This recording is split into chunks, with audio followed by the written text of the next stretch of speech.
তো তোমরা যারা সেন্ট্রাল গভর্নমেন্টের আন্ডারে পার্মানেন্ট জব পেতে চাও, সেটারই একটা নার্সিং পোস্টের জন্য যেরকম তোমরা অ্যাপ্লাই করতে পারবে, এছাড়াও নানান পোস্টের জন্য কিন্তু রিক্রুটমেন্ট বেরিয়েছে।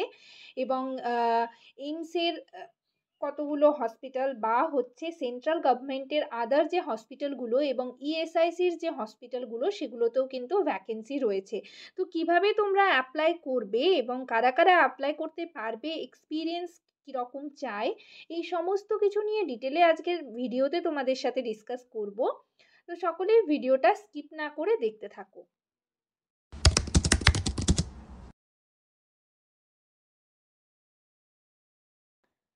হ্যালো সবাইকে, জার্নি অফ আ নার্স চ্যানেলে তোমাদের আবারও ওয়েলকাম জানাই। তো আজকে আমি আরেকটা নতুন টপিক নিয়ে তোমাদের সাথে ডিসকাস করব। তার আগে তোমাদেরকে বলে রাখি, যারা আমার চ্যানেলে নতুন এসছো, প্রথমবার আমার ভিডিও দেখছো, তাদের যদি ভিডিওটা ভালো লেগে থাকে এবং ইনফর্মেটিভ বলে মনে হয় ভিডিওটা, তাহলে অবশ্যই ভিডিওটাতে লাইক এবং শেয়ার করবে।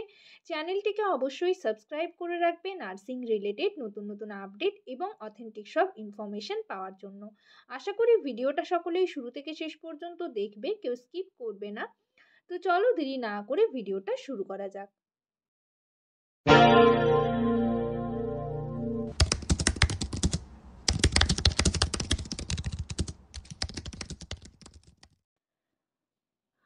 তো দেখো, এইমসের তরফ থেকে কিন্তু রিক্রুটমেন্ট নোটিশটা পাবলিশড হয়েছে সেন্ট্রাল গভর্নমেন্টের আন্ডারে। দেখো, common recruitment examination CRE notice, এখানে মেমো নাম্বার দেওয়া রয়েছে, ডেট 7 তারিখ থেকে কিন্তু অনলাইন অ্যাপ্লিকেশন অলরেডি স্টার্ট হয়ে গেছে। দেখো, all India institute of medical science, ঠিক আছে, নিউ দিল্লি।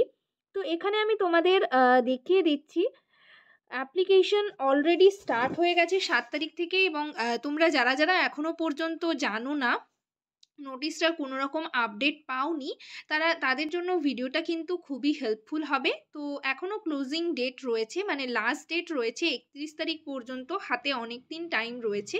তোমরা কিন্তু যারা যারা অ্যাপ্লাই করতে চাইছো অ্যাপ্লাই করে ফেলো। আর এখানে হচ্ছে অ্যাপ্লিকেশন ফর্মের এক্সামিনেশনের স্টেটাস দেখা যাবে 11 তারিখ, ঠিক আছে, ফেব্রুয়ারি মাসের 11 তারিখ। এবং যাদের যাদের ফর্ম ফিল আপে যদি কোনো মিস্টেক হয়ে থাকে, তাহলে কারেকশানের ডেট অলরেডি দেওয়া রয়েছে 12 তারিখ থেকে, ফেব্রুয়ারি মাসের 12 তারিখ থেকে 14 তারিখ পর্যন্ত, ঠিক আছে। এখানে যেহেতু তোমাদের এটা এক্সাম হবে, তোমরা সকলেই জানো, তো অ্যাডমিট কার্ড দেওয়া হবে যখন, সেটা তোমাদের মানে জানিয়ে দেওয়া হবে। আর একটা CBT টেস্ট হবে, কম্পিউটার বেসড টেস্ট, কখন হবে সেগুলো সব জানিয়ে দেওয়া হবে। ডেট অফ এক্সামিনেশন দেখো ডেট দেওয়া রয়েছে 26শে ফেব্রুয়ারি থেকে 28শে ফেব্রুয়ারি, ঠিক আছে। তো তোমরা যারা যারা অ্যাপ্লাই করতে চাইছো অবশ্যই অ্যাপ্লাই করে ফেলো। কিভাবে অ্যাপ্লাই করবে সেই প্রত্যেকটা ডিটেলস কিন্তু তোমরা এই ভিডিওতে পেয়ে যাবে। এখানে কিছু ইনস্ট্রাকশন দেওয়া রয়েছে, ঠিক আছে। তো তোমরা সেগুলো দেখে নেবে। যে যে ইনস্টিটিউশনে ভ্যাকেন্সি রয়েছে সেই ইনস্টিটিউশনের নেম দেওয়া রয়েছে, ঠিক আছে, সেন্ট্রাল গভর্নমেন্টের আন্ডারে। দেখো, এইমস, এই যে ভোপাল বা হচ্ছে এইমস ভুবনেশ্বর, ঠিক আছে, এইগুলো একটু তোমরা দেখে নেবে, এইমস দেওঘরিয়া। তো সেই হসপিটালগুলোর নাম দেওয়া রয়েছে বা ইনস্টিটিউশনগুলোর নাম দেওয়া রয়েছে। এবং ইএসআইসির যে হসপিটালগুলো রয়েছে সেগুলোও কিন্তু এখানে দেওয়া রয়েছে। তো সেগুলো তোমরা দেখে নেবে। অ্যাপ্লিকেশন প্রসেস দেখো দেওয়া রয়েছে। অ্যাপ্লিকেশন প্রসেস কিন্তু অনলাইনে হবে, অনলাইনে তোমরা যেরকম অ্যাপ্লাই করো সেরকম অ্যাপ্লাই করতে পারবে। CBT টেস্ট হবে, সেটাও এখানে বলা রয়েছে, ঠিক আছে। আর এখানে এক্সপিরিয়েন্স নিয়ে কিছু বলা রয়েছে, যে এক্সপিরিয়েন্স সার্টিফিকেটে তোমাদের কিন্তু দেখো এখানে ডেট, মান্থ অ্যান্ড ইয়ার প্রত্যেকটা কিন্তু তোমাদের এক্সপিরিয়েন্স সার্টিফিকেটে মেনশন করা থাকতে হবে। নো অবজেকশন সার্টিফিকেটে এখানে কিছু মানে এক্সপ্লেন করা রয়েছে, সেটা তোমরা দেখে নেবে। এরপর দেখো, এখানে অ্যাপ্লিকেশন ফিস দেওয়া রয়েছে। জেনারেল আর OBC ক্যান্ডিডেটদের জন্য 3000 টাকা, SC STদের জন্য 2400 টাকা, ঠিক আছে। আর বাকি তোমরা দেখতেই পেলে এখানে date and centre of examination সেগুলো দেওয়া রয়েছে। অ্যাডমিট কার্ড তোমরা পেয়ে যাবে, ওয়েবসাইট দেওয়া রয়েছে। তো তোমাদের যদি নোটিশটা মানে এই যে পিডিএফটা দরকার হয় তবে অবশ্যই আমাকে কমেন্ট সেকশনে কমেন্ট করে জানাবে। তোমাদের যে জার্নি অফ আ নার্সি গ্রুপটা রয়েছে ফেসবুকে, সেই ফেসবুক গ্রুপে কিন্তু আমি তোমাদের সেন্ড করে দেব। আর কম্পিউটার বেসড টেস্ট হবে তোমাদের, তো সেই সম্পর্কেও কিন্তু এখানে ডিটেলস ইনফরমেশন দেওয়া রয়েছে, তোমরা সেগুলো দেখে নেবে। এরপর আমরা চলে আসি যে কোয়ালিফিকেশন কি লাগবে। দেখো এখানে অনেকগুলো পোস্টের জন্য ভ্যাকেন্সি বেরিয়েছে, তোমাদের আমি বললাম। তো আমাদের যেটা প্রয়োজন সেটা হচ্ছে নার্সিংয়ের স্টাফ নার্স। তো সেটা দেখো এই যে 54-এ রয়েছে। এখানে দেখো রয়েছে councillor, ANM, nursing officer, public health nursing, senior nursing officer, প্রত্যেকটার জন্য কিন্তু ভ্যাকেন্সি বেরিয়েছে। এখানে তোমাদের ল্যাঙ্গুয়েজ রয়েছে ইংলিশ, ঠিক আছে। তো এরপর দেখো এইমসের জন্য যে ভ্যাকেন্সিগুলো রয়েছে সেগুলোর কিন্তু কোয়ালিফিকেশন রয়েছে সাইডে। তো তোমরা দেখো এখানে এইডস এডুকেশন কাম কাউন্সিলরের জন্য এজ লিমিট দেওয়া রয়েছে, পে লেভেল 7, কোয়ালিফিকেশন দেখো কি রয়েছে, BSc nursing, experience and training in counselling related to communicable disease desirable, ঠিক আছে। কমিউনিকেবল ডিজিজেস ডিজাইরেবল কোয়ালিফিকেশন কি লাগবে, preference will be given to the candidates who possess practical experience in handling patients, health workers and relations. Next যারা ANM candidate রয়েছে তাদের জন্য কিন্তু এখানে এএনএম কমপ্লিট করতে হবে, সেটাই বলা রয়েছে। আর এখানে দেখো কি রয়েছে, তারপর ইন্ডিয়ান নার্সিং কাউন্সিলের রেজিস্ট্রেশন থাকতে হবে, সেটাই এখানে বলা রয়েছে। নেক্সট দেখো রয়েছে মাল্টিপারপাস ওয়ার্কার, তারপর রয়েছে নার্সিং অফিসার। নার্সিং অফিসার যারা বিএসসি ক্যান্ডিডেট রয়েছে তারাও অ্যাপ্লাই করতে পারবে। এবং এখানে পোস্ট বেসিক বিএসসি নার্সিং যারা করেছো তারাও কিন্তু অ্যাপ্লাই করতে পারবে।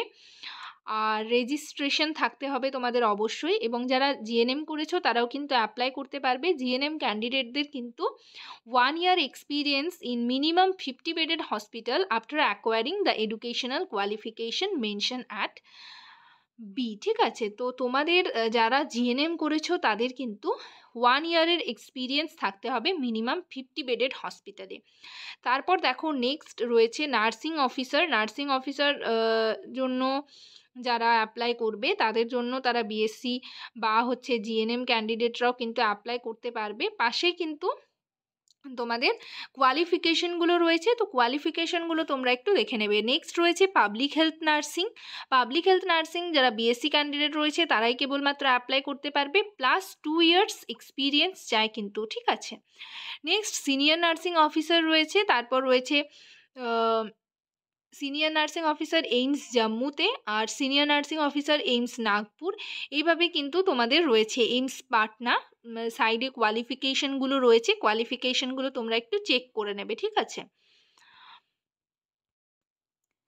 এরপর তোমাদের ভ্যাকেন্সিগুলো দেখিয়ে দিই। দেখো যেটা 1 নম্বরে ছিল এইডস এডুকেটর কাম কাউন্সিলর এইমস নিউ দিল্লিতে, তাদের জন্য ভ্যাকেন্সি রয়েছে ইউআরদের জন্য একটা, এএনএম ফিমেলদের জন্য রয়েছে ইউআর ক্যাটেগরির জন্য একটা, multipurpose worker AIIMS new Delhi এদের জন্য রয়েছে ইউআরদের জন্য রয়েছে 3টে, ওবিসিদের জন্য রয়েছে একটা, এসটিদের জন্য একটা, তাহলে টোটাল হচ্ছে 5টা ভ্যাকেন্সি। নার্সিং অফিসার ফিমেলদের জন্য রয়েছে টোটাল 460 ভ্যাকেন্সি, পিডাব্লিউডি এক্সট্রা করে রয়েছে 21, ঠিক আছে। ইএসআইসির ইনস্টিটিউট থেকে 194, ইউআরদের জন্য, ইডাব্লিউএসদের জন্য 46, ওবিসিদের জন্য 121, এসসিদের জন্য 65 আর এসটিদের জন্য 34। নার্সিং অফিসার মেল ক্যান্ডিডেটদের জন্য রয়েছে ভ্যাকেন্সি, দেখো এটাও কিন্তু ইএসআইসির ইনস্টিটিউশন থেকে। ইউআরদের জন্য রয়েছে 48, ইডাব্লিউএসদের জন্য রয়েছে 12, ওবিসিদের জন্য 29, এসসিদের জন্য 16, এসটিদের জন্য 8, টোটাল 113, ঠিক আছে।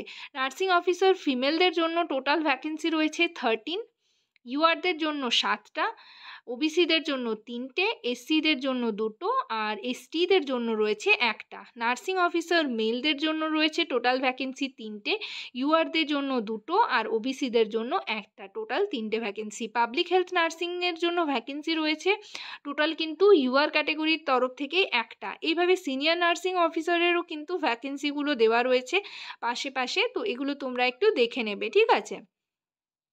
তারপর হচ্ছে স্টাফ নার্স গ্রেড 2, গ্রেড 1 অর্থাৎ সিনিয়র নার্সিং অফিসার মেলদের, এইভাবে কিন্তু পার্ট পার্ট করে দেওয়া রয়েছে, পাশে ইনস্টিটিউশন দেওয়া রয়েছে, টোটাল ভ্যাকেন্সি দেওয়া রয়েছে। তো তোমরা এগুলো একটু দেখে নেবে।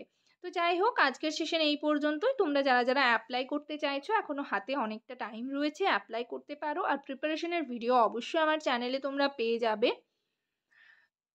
তো যাই হোক, আজকের ভিডিও এখানেই শেষ করলাম। যদি তোমাদের কোনো কোয়ারিজ থাকে অবশ্যই আমাকে কমেন্ট সেকশনে কমেন্ট করে জানাতে পারো। নেক্সট তোমরা কোন টপিকের ওপর ভিডিও চাইছো সেটাও কিন্তু কমেন্ট সেকশনে কমেন্ট করে জানাবে। সবাই ভালো থেকো, সুস্থ থেকো। নেক্সট ভিডিওতে আবার তোমাদের সাথে দেখা হচ্ছে। Thank you.